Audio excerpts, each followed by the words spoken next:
Eat to Beat Disease by Dr. William Li. I'm going to give you a book review and my top takeaways from this awesome book.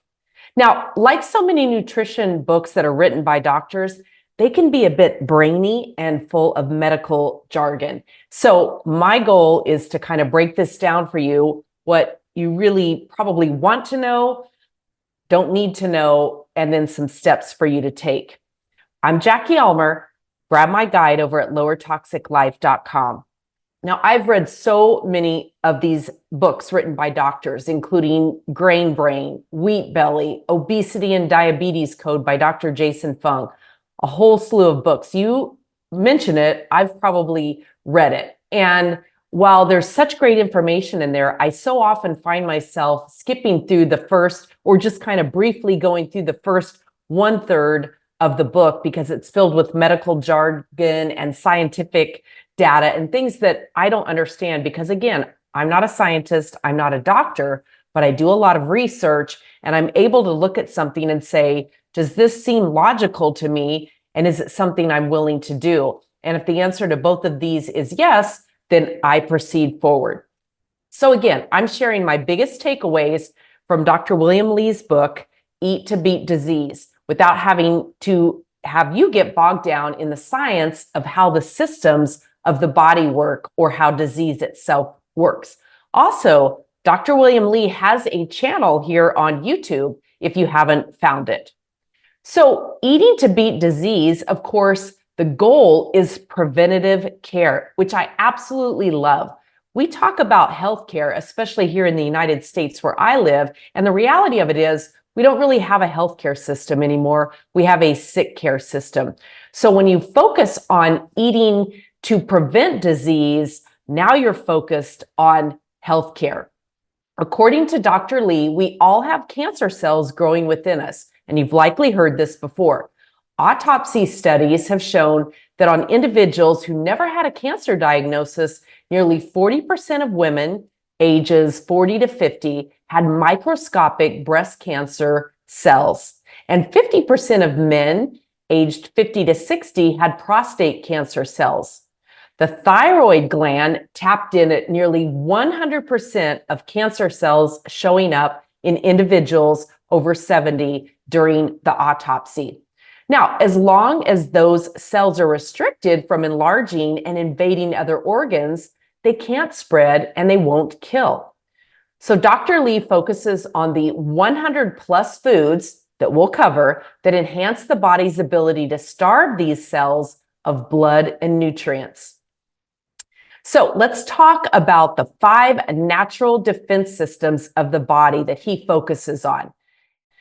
Angiogenesis. This is the heart, the blood cells, and circulation, which is what intercepts cancer. Regeneration.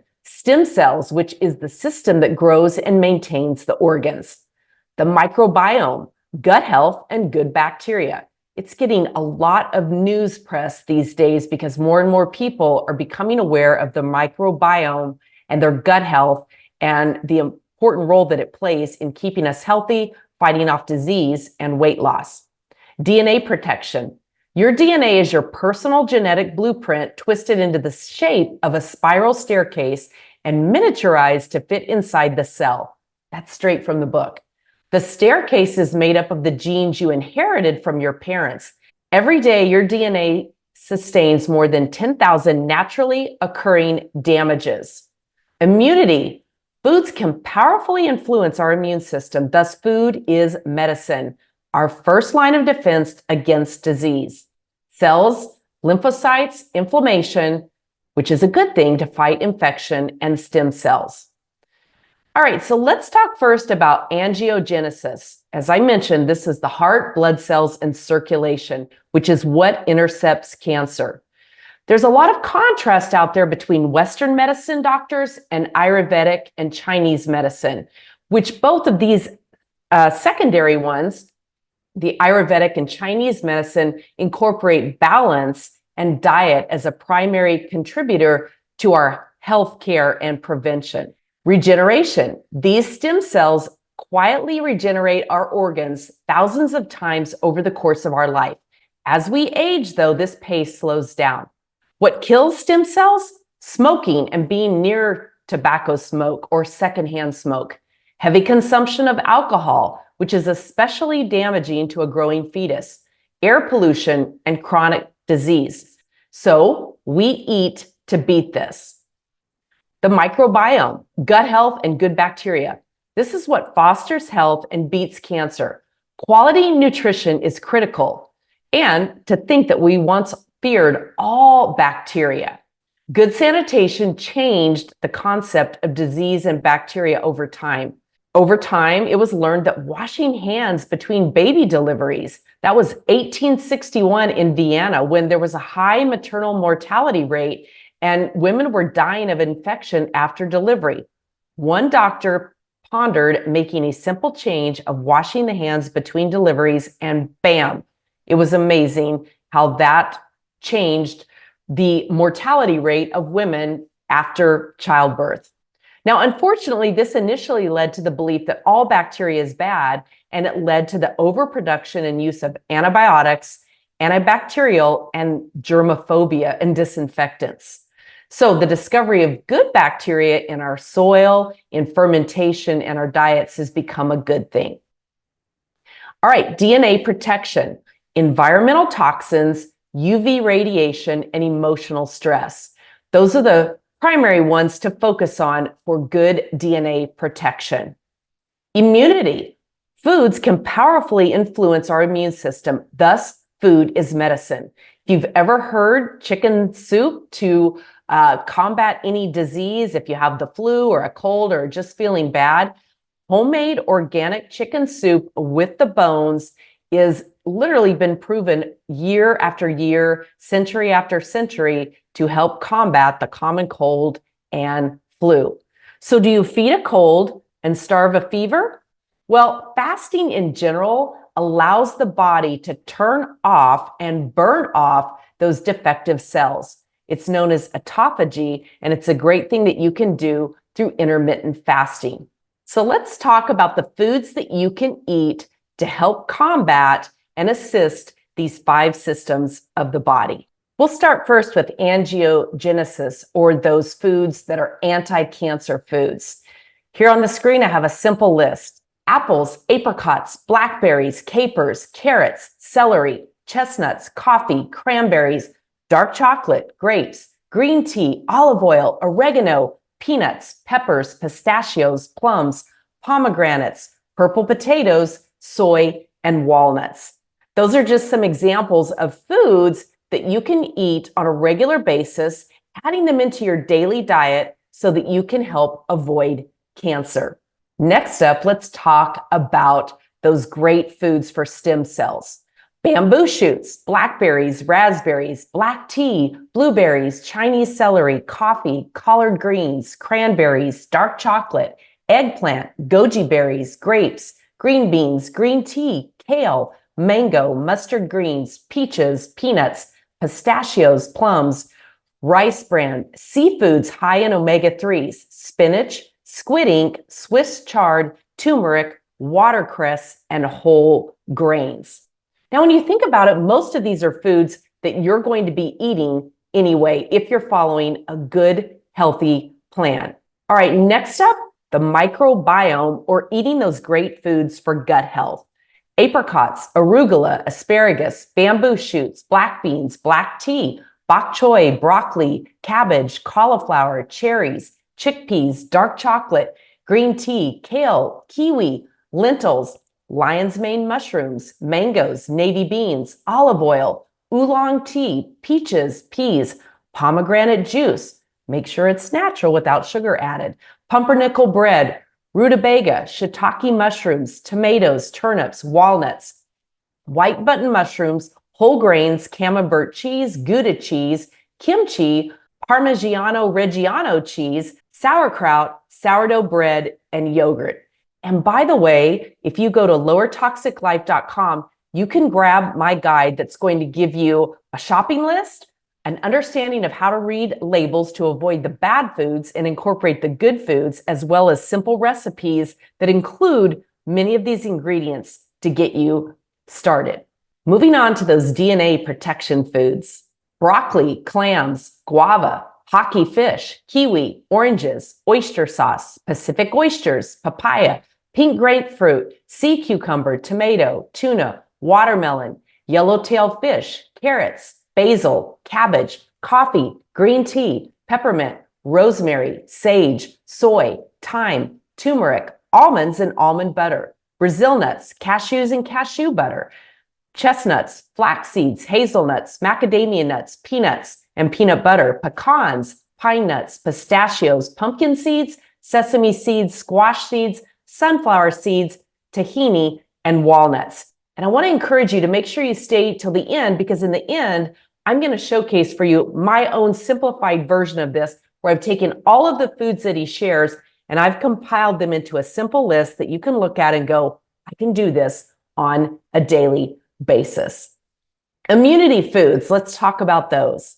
Immunity foods include aged garlic, black raspberries, blackberries, blueberries, broccoli sprouts, all types of mushrooms, including chanterelle, enoki, oyster shiitake, and white button, chestnuts, chili peppers, licorice root, olive oil, Pacific oysters, pomegranate, walnuts, acerola vitamin C, cherry tomatoes, grapefruit, green tea, oranges, and strawberries. Hopefully you're beginning to see a common theme here with many of these different types of foods. So now I want to show you Dr. William Li's Eat to Beat Disease 5x5 food plan. He takes all of these foods and combines them into a simple plan and gives you 5 foods to choose from daily so that you incorporate all of this into your system. So you'll see the chart here on the screen. Sunday, make sure that you have nectarines, dark chocolate, broccoli stems, salmon, and tomatoes. Monday, chicken thighs, green tea, sourdough bread, walnuts, and an orange. Tuesday, capers, whole wheat bread, pomegranate juice, tomatoes, and dark chocolate. Wednesday, halibut, soy, Gouda cheese, oolong tea, and dark chocolate. Thursday, tofu, Chinese celery, shiitake mushrooms, mango, and chili peppers. Friday, walnuts, purple potatoes, sourdough bread, tomato, and kale. And then Saturday, chicken, oysters, yogurt, kiwi fruit, and coffee. All right, and now let me show you his Grand Slam foods that you're going to want to incorporate on a daily basis, weekly basis. Again, write this list down, and then if you just choose from that on the daily, you're going to do great. And then I'll show you my simplified version. His Grand Slammer foods: apricots, blueberries, cherries, kiwi fruit, lychee, mangoes, nectarines, peaches, plums, bamboo shoots, carrots, eggplant, fiddleheads, kale, black tea, chamomile tea, coffee, green tea, flaxseed, pumpkin seeds, sesame seeds, sunflower seeds, walnuts, squid ink, olive oil, and dark chocolate. Now, I know for me, when I look at this list, I can tell you that almost on a daily basis, I eat blueberries. I will eat, black tea, green tea, coffee, flaxseed, pumpkin seeds, sesame seeds, sunflower seeds, walnuts, olive oil, and dark chocolate. So I look at this list and I feel super empowered knowing that I'm getting exactly what I need. All right, now let me show you my very simplified plan that I use, that you can write this down. And again, make sure you go to lowertoxiclife.com and grab my guide that includes great recipes, a shopping list, and all of these food items into it already. So choose daily from the nut family. So make sure you're eating nuts on a daily basis. Eat organic, pasture-raised meats and wild-caught seafood. Organic fruits and vegetables as much as possible. Enjoy green and black non-artificially flavored teas and organic mold-free coffee. And then choose wisely from the cheese family. Eat legumes, seeds, flax, pumpkin, chia, hemp, walnut, sesame, sunflower. Dried fruits sparingly. Green, leafy, and cruciferous vegetables, broccoli, asparagus, cauliflower, spinach. Those are great choices. Mushrooms, onion, and garlic. And then enjoy healthy dark chocolate. I typically will consume a small square of 80% chocolate, dark chocolate on a daily basis, and then drink plenty of water. Now, in his book, Eat to Beat Disease, Dr. William Li also gives some other advice, just like I share here on the channel, like eliminating plastics as much as possible from your food storage and your kitchen environment. Get rid of nonstick pans, wood and bamboo cutting boards, and meal prep, getting your family involved, educating your children as you slice and dice and select these items, these food items, and develop recipes that you're going to eat. And again, my revised version of what he shares to keep it simple and aligned with what you and I likely already eat. He does also offer a good assessment of your current health at the back of the book. And most likely, these are things you already know. How's your food and diet? How much exercise and movement are you getting? What's your stress level in the different areas of your life? How are your relationships? Are you getting enough good quality sleep? And what genetic precursors might you have? All right, make sure that you watch this video of Dr. Mark Hyman's book, Young Forever, and grab my grocery, shopping, and label guide with recipes over at lowertoxiclife.com.